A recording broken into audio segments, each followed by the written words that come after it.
We were hard at work finding out what 1,344 CEOs think 2014 holds in store for them. You know, I thought I'd spend the next 4 days asking all the global business leaders here in Davos if 2014 will be the year of a stable recovery.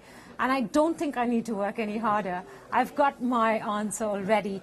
This is from the PwC annual Global CEO Survey that PwC conducts every single year, the findings of which are released just before the World Economic Forum's annual summit kicks off. And it's very interesting because it says that twice as many CEOs around the world as last year believe that the global economy will improve in the next 12 months. To talk more about the findings of this survey and what CEOs have top of mind in terms of opportunities and challenges, I have with me Dennis Nally, the chairman of PwC International.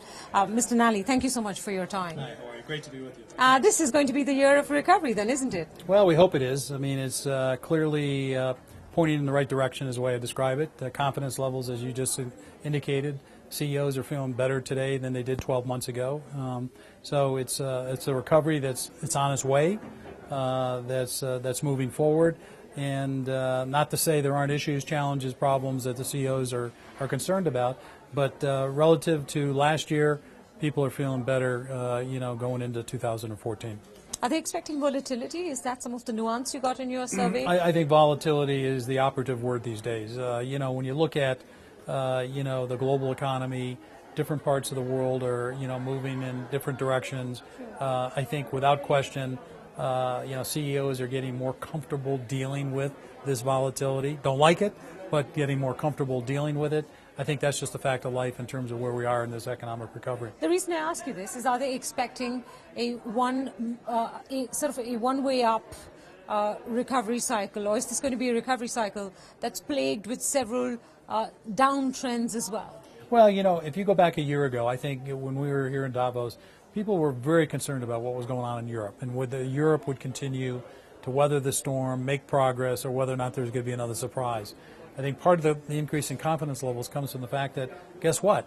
The past 12 months, make it basically move through the economic cycle here in Europe without a major event, without a major negative event taking place. And I think that's given people some encouragement that notwithstanding the challenges that are still there, they haven't gone away, there's still challenges, but it seems to be, moving in the right direction.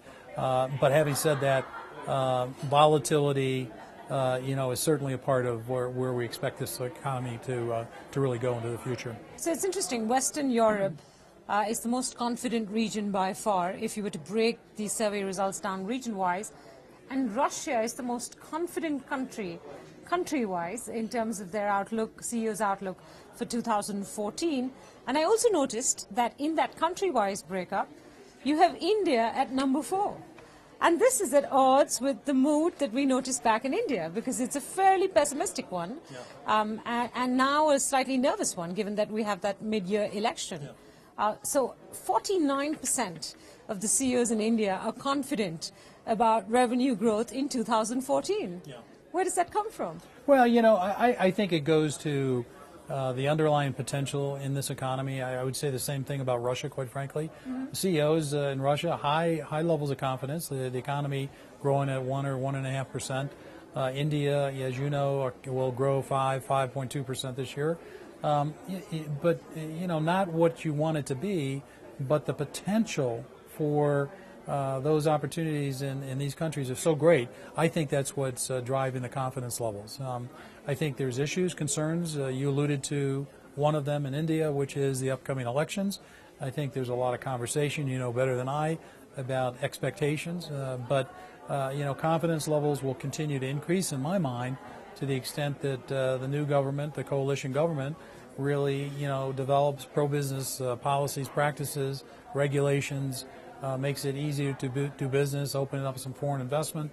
I think that will really keep the economy moving in a very good direction for the longer term. All right, so I'm looking forward to meeting those 49% CEOs, because I can't seem to find even one. Yeah. But nonetheless, I do want to talk about the top concerns that CEOs have listed for this year. And it's interesting. The two of them are Overregulation, again, India features on that list fairly high. CEOs very concerned about overregulation.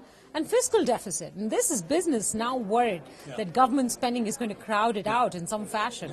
Can you talk to us a little bit about, what CEOs said specifically they thought the outcome of these top two concerns will be for 2014? So let's take the two issues separately. So regulation. We all know coming out of the financial crisis, governments, regulators around the world, not unique to India, around the world, felt that there needed to be changes. And, we've seen a number of significant changes that have been enacted, whether it's Dodd-Frank in the United States, Basel III requirements here in Europe, and other parts of the world as well. Significant regulatory changes that either have been announced and approved or ones that are still being discussed. Mm-hmm. What CEOs are basically saying is these changes, when you have a financial crisis like we have, that regulatory pendulum swung all the way to one side.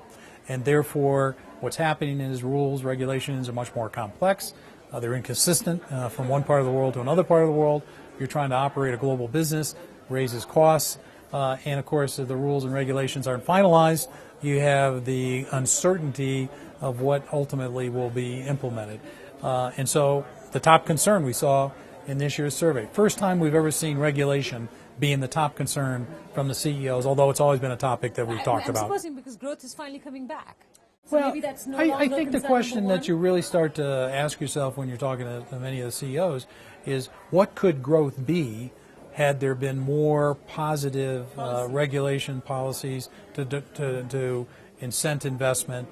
Good regulation is the way I describe it. And of course, I don't think anybody's intentionally going to put in a bad regulation, but the fact is that with the volume that you're looking at around the world, this is the top concern. The second issue, though, you talk about is fiscal deficit, a key issue. And the reason I say it's a key issue is with the degree of influence that governments today around the world have on the economy, which is significant coming out of the financial crisis, and you look at the deficits that exist, CEOs know there's only one or two ways that you're going to deal with deficits. One, raise revenue, e.g. increase taxes, or two, cut spending. And when you don't know and you don't have clarity as to what exactly is going to happen, because these deficits have to be dealt with, they're not sustainable. In the United States, 92% of the CEOs cited the federal deficits as the number one issue. And of course, what that does, it without clarity, without certainty, it has an effect on your willingness to invest, a willingness to make decisions, a willingness to hire, and again, would say it's definitely holding back the economic recovery. So I think it's an instructive point. I think there has to be balance here when you cut through it. But those are the top two issues that the CEOs are talking about, which today is sort of remarkable when you think about where we've been over the last couple of years. In the major trends that you've listed in this report, I thought one I'd like to touch upon. So you've said technology advancement is one big trend that CEOs are working with. Demographic shifts is the second one. Shift in economic power is the third one. Yeah. And I want to bring in here, and I'm not sure it's a trend necessarily, but the changes that the international tax system is going to go through. And 2/3 of CEOs saying that the current system needs an overhaul, but only 1/4 believe that the OECD's BEPS plan is going to be a success. Mm-hmm. And most of them, 40%, I think, in fact, said that there's going to be no consensus. Where are we going to see tax policy go in this year at least? Well, I think it's a critical issue. I mean, most of the tax systems that have been developed around the world, were based on an economy of, manufacture and shipment of hard goods. So a world, that is very different than what we have today. When you think about technology, you think about IP, you think about, intellectual property and how, value creation is determined, right? And so the tax system needs to be updated, and I would say updated in just about all countries around the world. And then, of course, you get into the big debate around, every country has put in their own respective policies to deal with their investment decisions that they're trying to make. So, for example, if you're trying to incent different companies to make an investment to create jobs, you may present, a particular tax policy to encourage or incent, that company to make that investment. Every country around the world does this, right? And so what you're really talking about is, how do you simplify, streamline, re-engineer a tax system for today's world, recognizing that you're still going to have a lot of individual country-by-country competition because, that's what countries do. They're trying to make their economy as competitive as they possibly can from an investment standpoint or from a job standpoint. Obviously, in doing so, you're going to have winners and losers in that process, right? Don't underestimate that challenge, that issue. It's on the G20 agenda this year.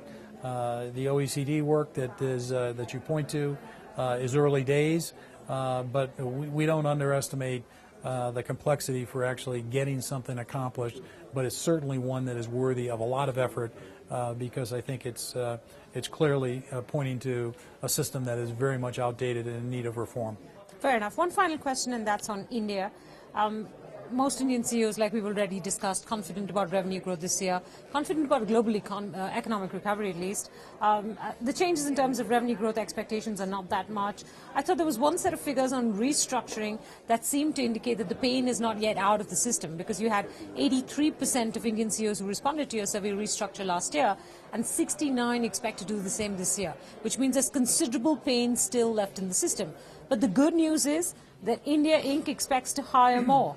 So 57% expect to boost headcount, only 13% say they're going to consider layoffs. Yeah. That's a fairly sort of split, schizoid view of how business is in India, right? Yeah. If 69% are still going to have to restructure, they're still, in debt pain. And yet you've got such a large number saying that they're looking to hire this year. Well, maybe another way to look at this is that this whole notion of having one-off kinds of restructurings that we've all talked about in the past, this is becoming the norm. That in order to deal with the fast-paced changes in this economy, global competitiveness, there's a constant need to, restructure, to re-engineer, to ensure that your products and services are competitive on a global basis.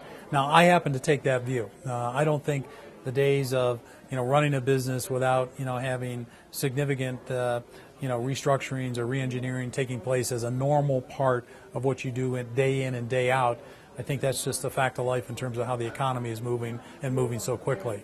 The good news, as you point out, though, in the case of India, even with that type of restructuring, which could be technology investments, it could be supply chain management, it could be a lot of different things without getting into the specifics, the Indian CEOs are still talking about hiring significant numbers of people, and to me that's the good news. All right, Mr. Nally, thank you so much for your time. We look forward to sitting down and speaking with you in more detail when you come to India next. Thank you so much. Take care. Thanks.